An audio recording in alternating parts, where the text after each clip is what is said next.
I woke up at 3:17 a.m. to the sound of someone whispering my name outside my bedroom window. At first, I thought it was just the wind or my mind playing tricks on me in that weird space between sleep and consciousness.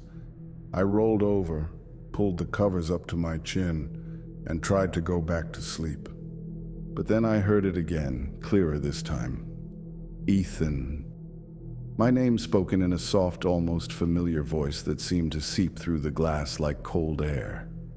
My bedroom was on the second floor, which made this impossible. There was no way someone could be outside my window unless they had a very tall ladder or were somehow floating in midair. I sat up and looked toward the window, half expecting to see a face pressed against it. The curtains were drawn, but a sliver of moonlight cut through where they didn't quite meet in the middle. The house was completely silent except for the occasional creak of the old wooden frame settling in the night. I told myself to be logical. It was probably just the neighbor's cat prowling around outside or the branches of the oak tree scratching against the siding. I had been watching too many horror movies lately, and my imagination was simply getting the best of me. I laid back down and closed my eyes, determined to get back to sleep. Ethan, come outside. We need to talk to you. The voice was no longer a whisper, but clear as day, as if someone was standing right next to my bed. My eyes shot open and I jerked upright, my heart racing. The voice didn't sound threatening. In fact, it had an almost soothing quality to it. But something about it made my skin crawl. I reached for my phone on the nightstand to call someone, anyone, but my fingers froze above the screen. Who would I even call at this hour? The police? To tell them what? That I heard a voice saying my name. They'd think I was crazy or drunk or both. Against my better judgment, I slid out of bed and crept toward the window. The floorboards squeaked beneath my feet, and I winced at the noise, though I wasn't sure why I felt the need to be quiet in my own home. I hesitated for a moment before slowly pulling back the curtain. There was nothing there, just the oak tree, its branches swaying slightly in the breeze, and beyond that, the empty street bathed in the pale blue glow of the streetlights. I let out a sigh of relief and was about to turn away when I noticed something strange. Despite the breeze outside, the leaves on the tree weren't moving. They were completely still, as if frozen in time. I let the curtain fall back into place and took a step backward. Maybe I was still dreaming. Maybe this was one of those vivid nightmares that feels utterly real until you wake up. I pinched myself hard on the arm, hoping to jolt myself awake, but nothing changed. Ethan, please, we miss you. Come outside. This time the voice came from downstairs from the direction of the front door. It was no longer a single voice, but a chorus of them, all saying my name with the same eerie calmness. I stood rooted to the spot, unable to move. I had been living alone in this house for 3 years after inheriting it from my grandmother. Nothing like this had ever happened before. I tried to think rationally. Maybe someone was playing a prank on me, but who? I kept to myself mostly, had few friends, and fewer enemies. I grabbed the baseball bat I kept under my bed, a habit from living in the city before moving to this quiet suburban neighborhood, and slowly made my way to the hallway.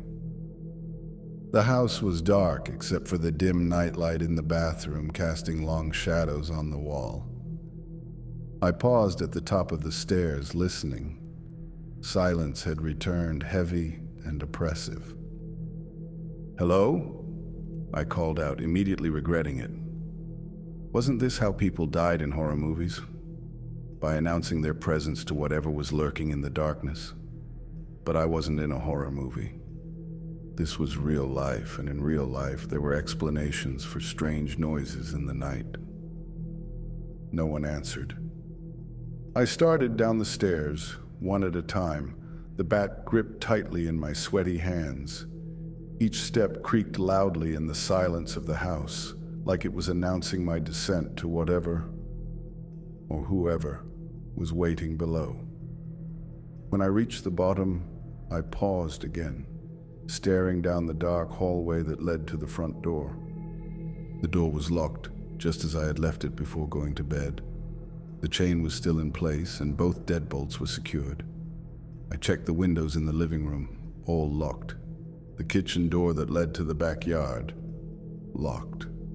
Everything was exactly as it should be, and yet I couldn't shake the feeling that something was terribly wrong. I turned on all the lights downstairs and checked every room, every closet, even looking under the furniture. There was no one in the house but me. I was alone just as I had been when I went to bed. I sat down at the kitchen table, still clutching the bat, and tried to make sense of what was happening. Maybe I was more tired than I thought. Maybe the stress from work was finally getting to me. Or maybe I had simply imagined the whole thing. I decided to make myself a cup of tea to calm my nerves before heading back to bed. As I waited for the kettle to boil, I stared out the kitchen window into the darkness of my backyard. The motion sensor light hadn't been triggered, which meant nothing was moving out there. I was about to turn away when I saw it. A brief flash of movement at the edge of the yard near the old shed. I squinted, trying to make out what it was, but the darkness was too thick. It could have been an animal, a raccoon, or maybe a stray dog. We had plenty of those in the neighborhood. The kettle whistled, making me jump, and I quickly turned it off before pouring the hot water into my mug. That's when I heard knocking, 3 soft taps on the front door. I froze, the mug halfway to my lips. It was now almost 4 a.m. No one would be knocking at this hour unless it was an emergency. I set the mug down and moved slowly toward the door, bat at the ready. "Who is it?" I called out, trying to keep my voice steady. No answer. I moved closer to the door and looked through the peephole. The porch light was off, and I could barely make out anything in the darkness. I flicked on the porch light and looked again. There was no one there. The porch was empty, as was the driveway beyond it. I must have imagined the knocking too, I thought, feeling slightly ridiculous standing there with a baseball bat in my pajamas. Just as I was about to turn away, I heard it again. "Ethan." This time coming from directly behind me. I spun around, swinging the bat wildly, but hit nothing but air. The hallway was empty. I was alone in the house. And yet, I had clearly heard someone say my name. I backed up against the door, scanning the hallway, the living room, the entrance to the kitchen. Nothing moved in the brightly lit house. "Who's there?" I demanded, my voice cracking with fear. "This isn't funny anymore." Only silence answered me. I took a deep breath, trying to calm myself. There had to be a rational explanation for all of this. Maybe I was having some kind of auditory hallucination. I had read about those before. People hearing voices or sounds that weren't really there, often triggered by stress or lack of sleep. I decided to call my friend Mark. He only lived a few blocks away and wouldn't mind coming over, even at this hour. At least, I hoped he wouldn't. I needed someone else in the house, someone to confirm that I wasn't losing my mind. I pulled out my phone and dialed his number. It rang several times before going to voicemail. I hung up without leaving a message and tried again with the same result. I tried my sister next, but her phone also went straight to voicemail. I was about to call 911 when I heard a sound that made me freeze. The creak of a floorboard upstairs, followed by slow, deliberate footsteps crossing what would be my bedroom floor. Someone was in my house. Someone was in my bedroom. I gripped the bat tighter and looked toward the stairs. Should I run outside? Should I confront whoever was up there? Neither option seemed particularly appealing. If I ran outside, I'd be leaving the safety of the locked house. If I went upstairs, I'd be walking straight toward the danger. Before I could decide, the footsteps stopped. Then, a new sound reached my ears. A quiet sobbing coming from upstairs. The unmistakable sound of a child crying. I felt the hair on the back of my neck stand up. I lived alone. There were no children in my house. I didn't even have any neighbors with young kids. The crying continued, occasionally interrupted by hiccuping sobs that made my stomach twist with dread. Against every instinct of self-preservation, I started up the stairs. I told myself I was being brave, but the truth was I was simply in denial. I still believed there might be a rational explanation for all of this, and the only way to find it was to see for myself. The crying grew louder as I ascended, echoing strangely in the narrow stairwell. It seemed to be coming from my bedroom. I paused at the top of the stairs, my hand shaking so badly I could barely hold on to the bat. "Hello?" I called out, trying to sound braver than I felt. "Is someone there? Are you hurt?" The crying stopped abruptly, replaced by an eerie silence that was somehow worse. I inched toward my bedroom door, which was now closed, though I distinctly remembered leaving it open when I came downstairs. I reached out a trembling hand and turned the knob, pushing the door open with the end of the bat. The room was empty. The bed was disheveled from where I had leapt out of it earlier, but there was no one there. I checked under the bed, in the closet, behind the curtains. Nothing. The window was still locked from the inside. I was becoming increasingly certain that something was very wrong with me. People don't just hear voices and crying children for no reason. Maybe I needed to see a doctor. Maybe I had a brain tumor, or was having some kind of psychotic break. I was about to leave the room when something caught my eye. A small, wet footprint on the hardwood floor near the window. A child's footprint, still glistening in the dim light from the hallway. My breath caught in my throat as I stared at it, unable to process what I was seeing. It couldn't be real. It had to be a trick of the light or a water stain I hadn't noticed before. I knelt down to get a closer look, even reaching out to touch it. My finger came away wet. The footprint was real, and it was fresh. I backed away from it, my mind racing. If there was a child in my house, where had they gone? And how had they gotten in with all the doors and windows locked? I was running out of rational explanations, and the alternatives were too terrifying to consider. I decided it was time to leave. I would go to a hotel for the night and sort this out in the morning, when the sun was up and the world made sense again. I grabbed my wallet and keys from the dresser and turned to leave the room. That's when I saw them. Dozens of wet footprints now, all small like a child's, leading from the window to my bedroom door and then out into the hallway. They hadn't been there seconds ago. I was sure of it. I followed the trail with my eyes, tracking it down the hallway toward the bathroom. The door was ajar, and a faint light spilled out from inside. I knew I hadn't left that light on. I should have run. I should have dropped everything and bolted from the house right then and there. But curiosity, or perhaps some misguided sense of needing to understand what was happening, propelled me forward. I moved down the hallway toward the bathroom, the wet footprints leading me like a macabre breadcrumb trail. When I reached the bathroom door, I paused, listening. Water was running, the sink from the sound of it. Someone had turned on the faucet. I pushed the door open slowly with the bat. The bathroom was empty, but the sink was indeed running, steam rising from what must have been scalding hot water. The mirror above the sink was completely fogged over, except for one small spot where someone had wiped it clear, or rather, where someone had written something with their finger.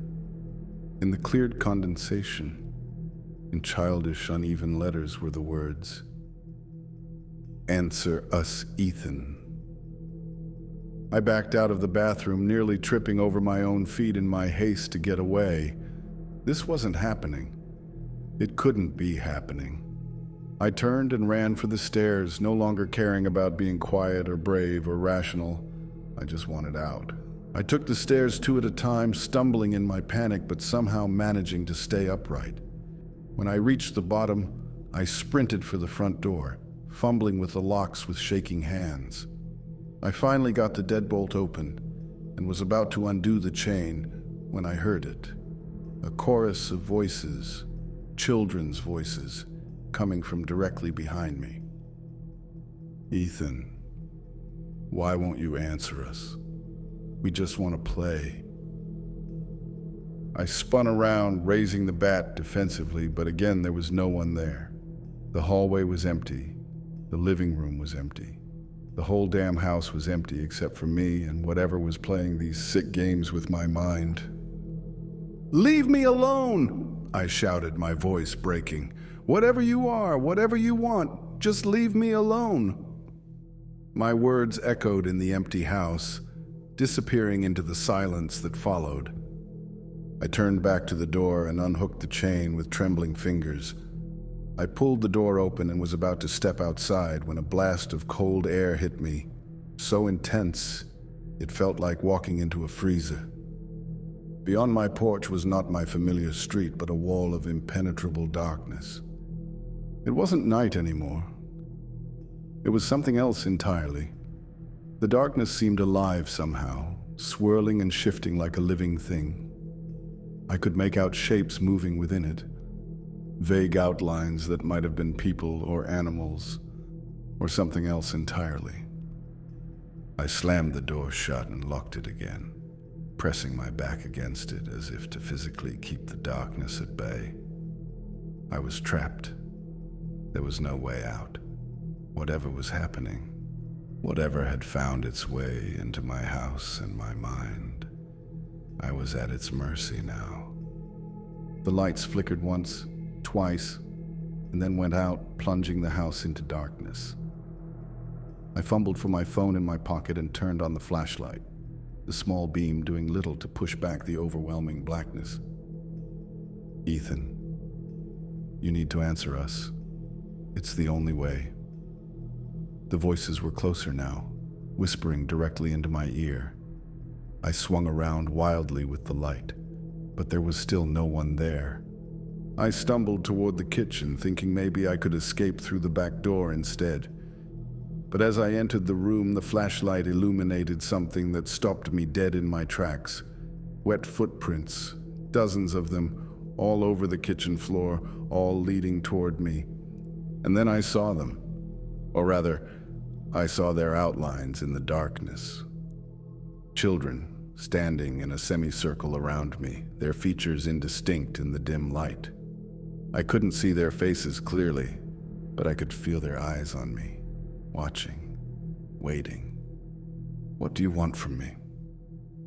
I asked, my voice barely more than a whisper. "Please, just tell me what you want." One of the shapes stepped forward, a small boy, no more than 7 or 8 years old. In the beam of my flashlight, I could see that his clothes were soaking wet, clinging to his thin frame. Water dripped from his hair, forming a puddle around his bare feet. "We want you to answer," he said, his voice oddly distorted, as if he were speaking underwater. "When we call your name, you need to answer." "Why?" I asked, struggling to make sense of what was happening. "What happens if I answer?" The boy tilted his head to one side, considering my question. "You become like us," he said simply. "You join us in the dark." I felt a chill run through me that had nothing to do with the cold. "And if I don't answer?" The boy smiled then, a terrible smile that stretched too wide across his face. "We keep trying," he said. "We keep calling until you do. Everyone answers eventually, Ethan. Everyone." The other children moved closer, their wet footsteps squelching on the kitchen floor. In the dim light, I could see that they were all soaking wet, water streaming from their clothes and hair, pooling around their feet.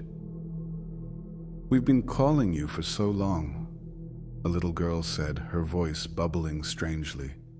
"We're so tired of waiting." I backed away from them until I hit the counter, my hand fumbling behind me for anything I could use as a weapon. My fingers closed around the handle of a knife on the cutting board. I brandished it in front of me, though I had no idea what good it would do against whatever these things were. "I'm not going to answer you," I said, trying to sound brave. "So you might as well leave me alone." The children exchanged glances, a silent communication passing between them. Then, as one, they began to move toward me, their movements jerky and unnatural, like puppets with tangled strings. I slashed at the air with the knife, trying to keep them at bay. "Stay back," I shouted. "I swear I'll use this if you come any closer." They paused, watching me with their dark, unblinking eyes. Then the boy spoke again, his voice calm and reasonable. "You can't hurt us, Ethan. We're already dead." The words sent a shock through me. Dead. These children were dead, and they wanted me to join them. I felt a scream building in my throat, but I choked it back, knowing instinctively that showing fear would only make things worse. "How did you die?" I asked, not sure why I was engaging with this delusion, because that's what it had to be, a delusion brought on by stress or exhaustion, or maybe even a gas leak or carbon monoxide poisoning. "We drowned," the boy said matter-of-factly. "In the lake behind this house, a long time ago." I frowned. "There's no lake behind this house," I said. "Just a yard and an old shed." The children laughed, a chorus of bubbling wet sounds that made my skin crawl. "There used to be," the girl said, "before they filled it in, before they built these houses. We all drowned there." "And what does that have to do with me?" I demanded. "I wasn't even born then. I had nothing to do with your deaths." "It's not about that," the boy said, shaking his head and sending droplets of water flying. "It's about balance. We call, someone answers. That's how it works. That's how it's always worked. And if I refuse to answer?" The boy's smile widened again, showing teeth that seemed too sharp, too numerous for a human mouth. "We can be very persuasive," he said. "We can make you see and hear things that aren't there. We can make you doubt your own mind until answering us seems like the only way to make it stop." I realized with a sick feeling that that's exactly what they had been doing all night, making me hear voices, making me see things that weren't there, making me question my own sanity until I was ready to do anything to make it stop. "No," I said, more firmly this time. "I'm not playing your game. I'm not answering you, no matter what you do to me." The boy's face darkened, the smile slipping from his face. "Everyone answers eventually," he repeated, his voice hardening. "Everyone joins us in the dark." The other children began to chant, their voices rising in unison. "Join us in the dark. Join us in the dark. Join us in the dark." I covered my ears with my hands, still clutching the knife, trying to block out their voices. But they seemed to be inside my head now, echoing in my skull, impossible to ignore. I felt dizzy, my vision blurring around the edges. Was I passing out? Was I dying? Would I wake up to find myself one of them, wet and cold, and hunting for someone to call in the dark? In desperation, I lunged forward, slashing with the knife at the nearest child. The boy who had been speaking to me. The blade passed right through him, as if he were made of smoke, meeting no resistance. The boy didn't even flinch, just continued watching me with those dark, dead eyes. "You can't hurt us," he repeated, almost pityingly. "But we can hurt you. We can hurt you in ways you can't even imagine." As if to demonstrate, a searing pain shot through my head, so intense I dropped to my knees, the knife clattering to the floor beside me. It felt like someone was drilling into my skull from the inside out. I cried out, clutching my head, tears streaming down my face. "Stop!" I begged. "Please, just stop." "Answer us," the boy said, his voice cutting through the pain. "Answer when we call your name and the pain will stop. All of this will stop." I was on the verge of giving in, of saying yes, just to make the pain end, when something occurred to me. A strange, desperate thought that seemed to come from nowhere and everywhere at once. What if they were lying? What if answering them didn't make it stop, but made it worse? With an effort that felt like it might split my skull in two, I raised my head to look at the boy. "No," I managed to say through gritted teeth. "I won't answer. Not now. Not ever." The pain intensified, became almost unbearable, and I screamed, a raw animal sound that tore at my throat. I was sure I was going to die, my brain boiling in my skull from the pressure. And then, just as suddenly as it had begun, the pain stopped. I slumped to the floor, gasping, my cheek pressed against the cool tile. For a moment, there was only the sound of my ragged breathing and the drip, drip, drip of water from somewhere nearby. When I finally managed to lift my head, the kitchen was empty. The children were gone. I was alone in the dark, the only light coming from my phone's flashlight, which had rolled under the table when I fell. I crawled toward it, every muscle in my body aching as if I'd run a marathon. I grabbed the phone and used the counter to pull myself to my feet, shining the light around the kitchen. There were no wet footprints, no puddles, no sign that anyone but me had been in the room. Had I imagined the whole thing? Had I had some kind of psychotic break or seizure? I didn't know, and at that moment I didn't care. I just wanted to get out of the house. I staggered toward the front door, my legs wobbling beneath me. The house was silent now. No voices, no crying, no sounds of footsteps. I reached the door and unlocked it, half expecting to find that wall of living darkness on the other side. But when I pulled it open, I saw only my familiar street, lit by the pale glow of the streetlights. I stumbled outside, gulping in the cool night air. It was still dark, but the eastern sky was beginning to lighten with the first hints of dawn. I had made it through the night.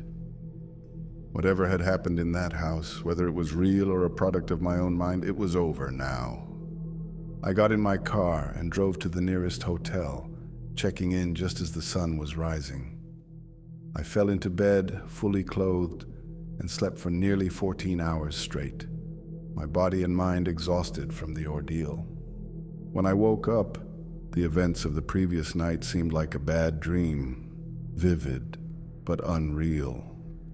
I checked out of the hotel and drove back to my house, feeling foolish in the bright light of day for having fled in the middle of the night over what was probably nothing more than an overtired brain playing tricks on me.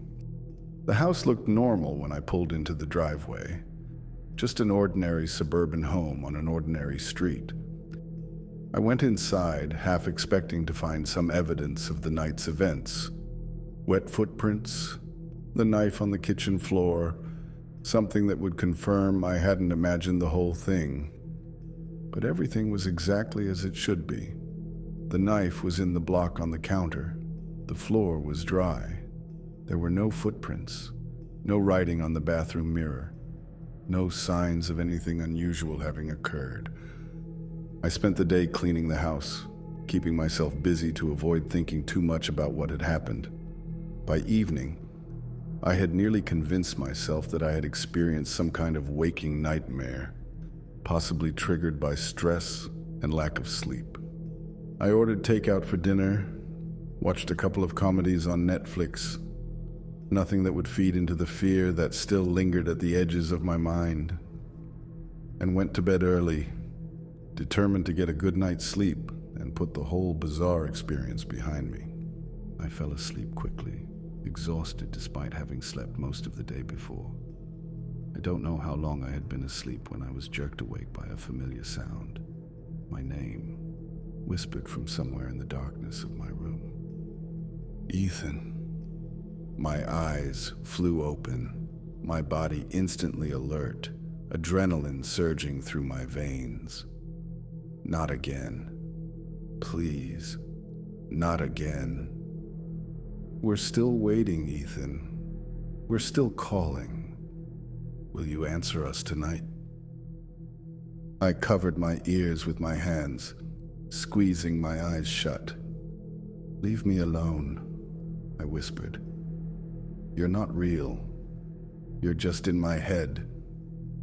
We're as real as you are, the voice replied, sounding amused. And we're very patient. We can do this every night for as long as it takes. Can you? I didn't respond, just kept my hands over my ears and my eyes closed, trying to block them out.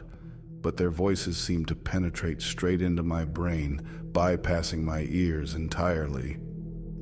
Ethan. Ethan, ... The chant went on, multiple voices now, all calling my name, all wanting me to answer. I don't know how long I lay there, curled into a ball, refusing to acknowledge them. It felt like hours. Eventually, dawn broke, and the voices faded away as the first rays of sunlight filtered through my curtains. I got up exhausted and shaken, and called in sick to work. I couldn't face the day on no sleep, and I needed time to think, to figure out what was happening to me and what I was going to do about it. I spent the day researching, looking up information about auditory hallucinations, haunted houses, lake drownings in my area, anything that might give me a clue as to what was happening. I found nothing about a lake where my house now stood, no record of multiple children drowning in this area at the same time. That night it happened again, and the next night, and the night after that. Always the same. They would call my name, beg me to answer them, threaten me with pain or madness if I refused. Each night I resisted, though it became increasingly difficult to do so. I tried everything I could think of to make it stop. I stayed at hotels, at friends' houses, even slept in my car one desperate night. But no matter where I was, they found me. They called my name in the darkness, and I refused to answer. I went to doctors, to psychiatrists, to sleep specialists. I was diagnosed with everything from auditory hallucinations to night terrors to temporal lobe epilepsy. I was put on medications that made me feel like a zombie during the day but did nothing to stop the voices at night. Weeks passed, then months. I lost my job due to frequent absences. Friends stopped calling when I became too exhausted and paranoid to maintain relationships. I was running out of money, out of options, out of hope. And still, every night, they called my name in the dark. And every night, I refused to answer. I don't know why I held out for so long. Some stubborn part of me refused to give in, refused to believe that answering them would be anything but a one-way ticket to joining them in whatever dark place they inhabited. But as my life fell apart around me, as my grip on reality became increasingly tenuous, I began to wonder if joining them might be preferable to this half-life I was living.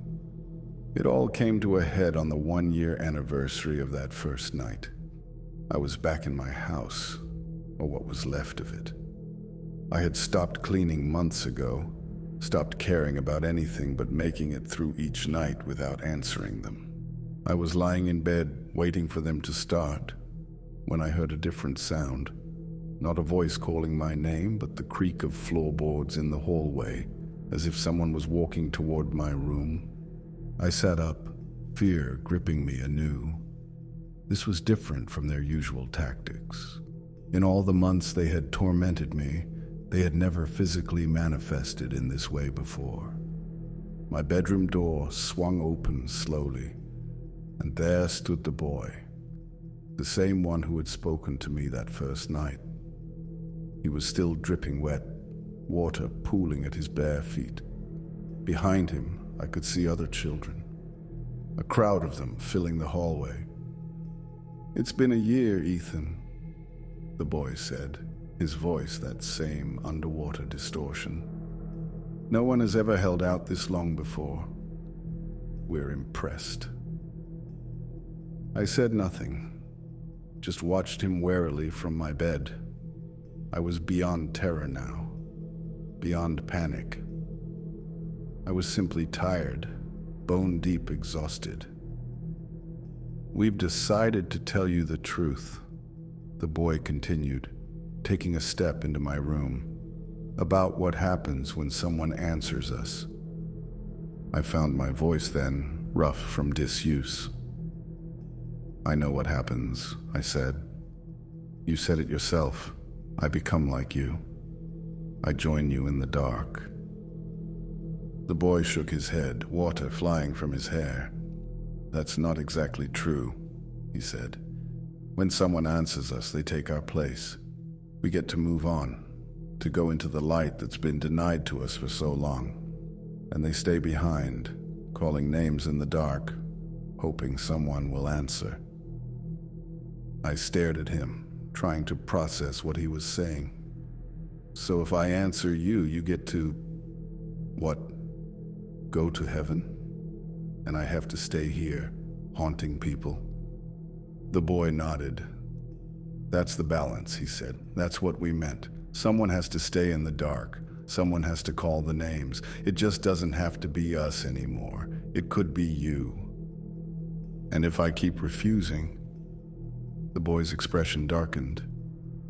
"Then we keep calling, forever, if necessary. We have all the time in the world, Ethan. Do you?" I looked past him to the other children in the hallway.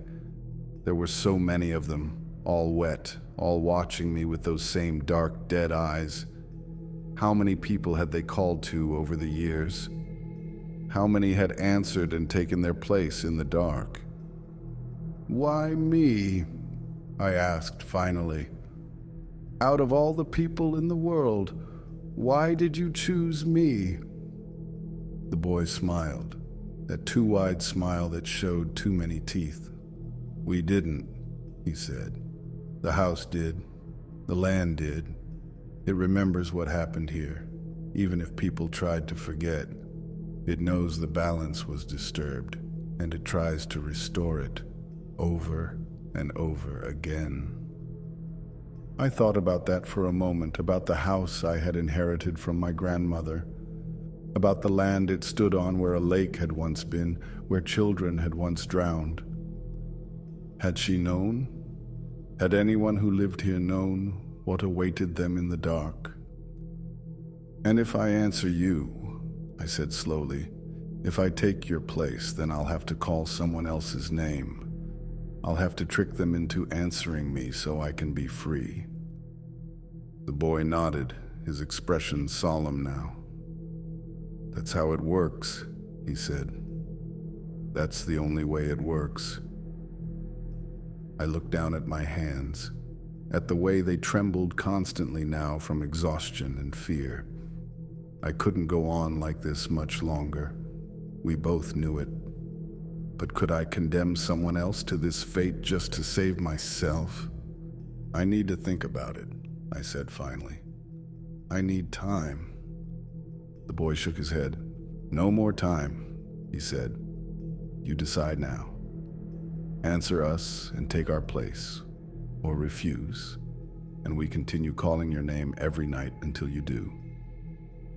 I closed my eyes, trying to think through the fog of exhaustion that clouded my mind. Was there no other way out? No loophole, no escape clause? I had researched every angle, tried every solution I could think of, and nothing had worked. But one thing kept coming back to me. The boy had said they called. Someone answered, and that's how it worked. That's how it had always worked. But what if it didn't have to? What if there was another way? I opened my eyes and looked at the boy. You said when someone answers you, they take your place, I said carefully. What exactly does that mean? Do they have to say something specific? Do they have to agree to the exchange?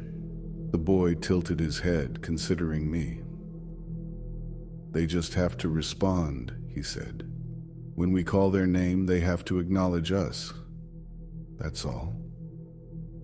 A plan began to form in my mind. Desperate, perhaps doomed to failure, but a plan nonetheless. And this balance you mentioned, I continued, the one that was disturbed when you drowned, what would happen if it was restored some other way? The boy frowned. What do you mean? I mean, what if someone acknowledged what happened to you? What if someone remembered you, honored you? Would that be enough to let you move on? The boy exchanged glances with the other children, a silent communication passing between them. We don't know, he admitted finally. No one has ever tried. It was a long shot, I knew that, but it was the only shot I had left. Let me try, I said. Give me one more day. Let me try to find another way to help you move on. If it doesn't work, I'll answer you tomorrow night. The boy stared at me for a long moment, his dark eyes unreadable. Then slowly he nodded. One day, he said. That's all. And then you answer us, or we continue calling. Agreed, I said, hardly able to believe they were giving me this chance. One day, the boy turned and walked out of my room, the other children parting to let him pass. One by one, they followed him, disappearing down the hallway. The last to go was the little girl who had spoken to me that first night. She paused in the doorway, looking back at me with sad eyes. We just want to go home, she said softly, her voice bubbling and wet. We've been here so long. Then she too was gone, and I was alone in my room once more. I sat there for a long time, thinking about what I had learned and what I had promised. One day to find another way. One day to break a cycle that had likely been going on for decades, if not longer. I got up as soon as the sun rose, fueled by a desperate energy I hadn't felt in months. I showered, dressed, and headed to the local library to research the history of my neighborhood in greater detail than I had before. I spent hours poring over old newspapers, land records, anything that might tell me about a lake that once existed where my house now stood. Eventually, in a local history book published in the 1950s, I found it, a brief mention of the tragic Lake Hollow incident of 1932. With that name to go on, I was able to find newspaper articles about the drowning of 7 children when the ice on Lake Hollow broke during an unusually warm day in February. The lake had been drained soon after and filled in. The land eventually developed into the suburban neighborhood where I now lived. The articles listed the names of the children, and I wrote them down with shaking hands. Michael, Emma, James, Sarah, Thomas, Lucy, and William, ages 7 to 10, all from the same school, all dead in a single terrible accident. No one had been blamed for the tragedy. It was ruled an accident, one of those horrible, random events that sometimes claim young lives. But the articles mentioned that the lake had been considered dangerous for years, with local residents petitioning to have it drained or at least fenced off to prevent children from playing on it unsupervised. Those petitions had been ignored until it was too late. After the drownings, the lake was quickly drained and filled in, The whole area redeveloped as if to erase the memory of what had happened there. That was it, I realized. The balance that had been disturbed wasn't just the children's deaths. It was the forgetting, the deliberate erasure of the tragedy, of the lives lost, of the lesson that should have been learned. No memorial had been erected, no annual remembrance held. The children had been forgotten, and they had spent nearly a century trying to be heard. I left the library with a plan forming in my mind. It might not work, but it was the only chance I had. I went to a stone mason who specialized in memorials and commissioned 7 small headstones, each with one of the children's names. It cost nearly all the money I had left, but that didn't matter now. Next, I went to a local garden center and bought 7 saplings, young trees that would grow tall and strong over the years. Again, one for each child. By the time I returned home, it was late afternoon. I had only a few hours until nightfall, until they would return to call my name and demand my answer. I worked feverishly, digging holes in my backyard near the old shed, the place where I had seen that first movement on that first night, the place that must have been closest to where the children had drowned. I planted the trees in a circle, each with its small headstone at its base. I didn't know if the children had been buried elsewhere. Probably they had, but this wasn't about their bodies. It was about their memory, about acknowledging what had happened here and ensuring they wouldn't be forgotten again. As I worked, I talked to them, speaking their names aloud, telling them I was sorry for what had happened to them, sorry they had been forgotten, sorry they had been trapped in the dark for so long. I promised them that as long as I lived in this house, I would tend to their memorial, keep their memory alive. The sun was setting by the time I finished, casting long shadows across the yard. I stood in the center of the circle of saplings and small headstones, exhausted but hopeful. Would it be enough? I had no way of knowing until they came again with the darkness. I went inside, showered off the dirt and sweat, and ate a small meal, the first real food I'd had in days. Then I sat in my living room, waiting for night to fall, for the children to return. Hours passed. The house grew dark around me, but I didn't turn on any lights. I wanted to see them coming if they appeared. Midnight came and went. 1 a.m., 2. Nothing happened. No voices called my name. No wet footprints appeared on my floor. The house was silent, except for the normal creaks and groans of an old building settling in the night. Had it worked? Had my memorial been enough to break the cycle? Or were they simply waiting, playing a new kind of game with me? I must have dozed off at some point because I jerked awake to find pale morning light streaming through my windows. I had slept through the night for the first time in a year.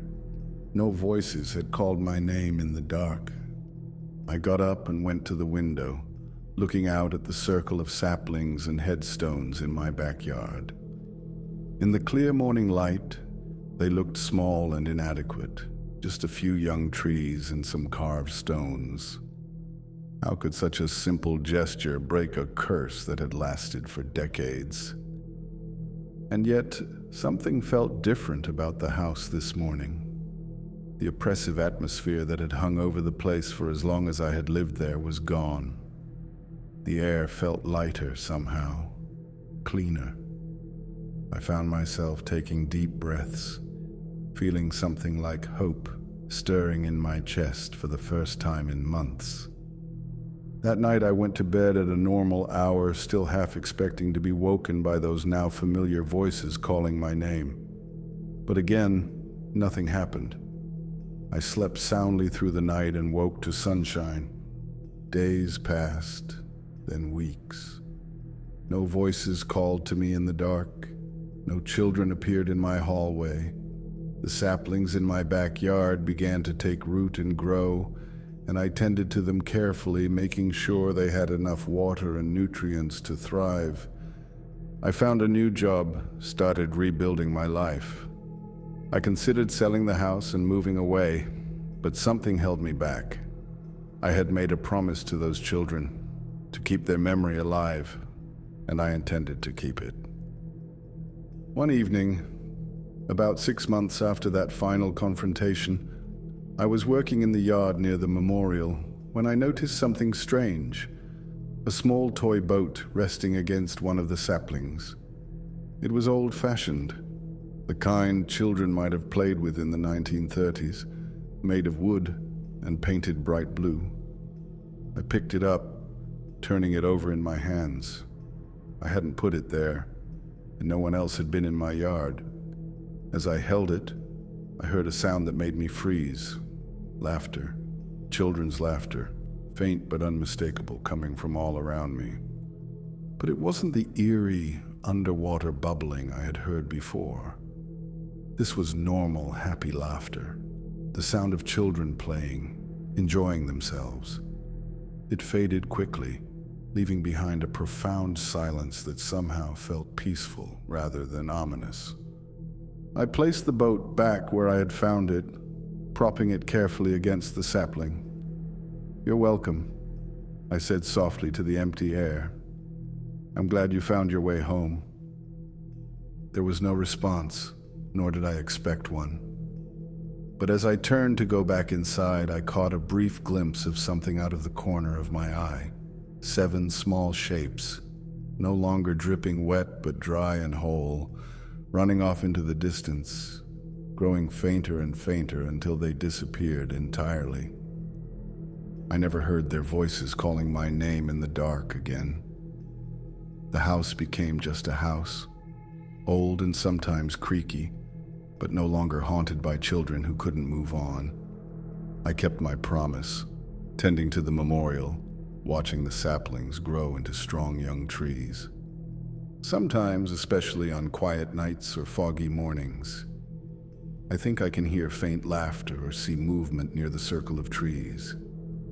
But it's never threatening, never frightening. It's just a reminder, I think, of the children who once drowned in a lake that no longer exists, whose memory now lives on in 7 growing trees, and one man who refused to answer when they called his name in the dark. Every year on the anniversary of the drowning, I place 7 toy boats at the base of the trees. I don't know if the children can see them, if they're still here in some form, or have truly moved on to whatever comes after this life. But I like to think they know they're remembered now, that they know they don't have to call out in the dark anymore, desperate for someone, anyone, to hear them. And sometimes, when I'm half asleep and the world is quiet around me, I think I hear a whisper, not of my name, but of gratitude. A simple thank you carried on the night breeze, and I smile and whisper back, "You're welcome." But I never ever say my name. Even now, years later, I remember the most important lesson those children taught me. If they call your name in the dark, don't answer back. Find another way to help them. Find another way to set them free. Because some rules once broken can never be fixed, and some darknesses once entered can never be escaped.